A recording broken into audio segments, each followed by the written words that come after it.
Good evening. The future of state construction projects in Illinois is unclear after Governor Rauner pledged to freeze non-essential spending earlier this month. It's part of his plan to try to tackle the state's billion-dollar budget gap. News 3's Anna Giles is here to explain what this means for local projects. Anna? Mark, major projects like Route 13 and I-57 will go ahead. However, the Department of Transportation is closely watching these projects to ensure they stay on time and on budget. Future projects are also under review. Local highway officials tell me this uncertainty puts a strain on their department at a time when funding is needed most. Overall system on the local level is in a state of decline.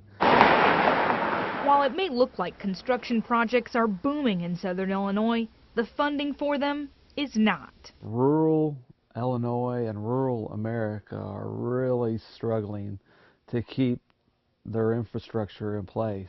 Williamson County Highway Engineer Greg Smothers is dealing with uncertainty when it comes to the state transportation budget.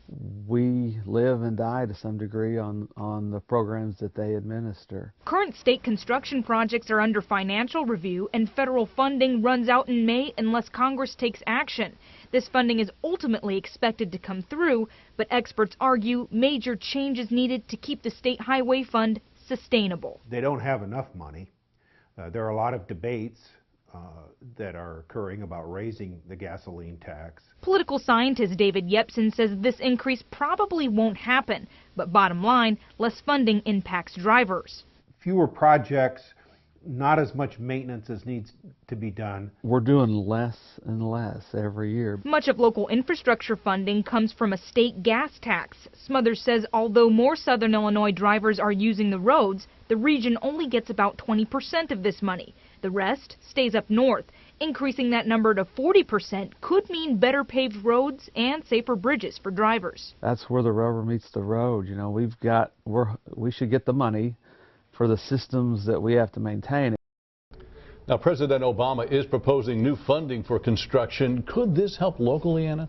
Mark, it could. As part of his 2016 budget, President Obama is proposing $478 billion in new funding for infrastructure. This is something local highway officials say could really help out. However, the way the president plans to pay for this is a little controversial. It's a one-time 14% tax on profits made overseas. All right. Thank you, Anna.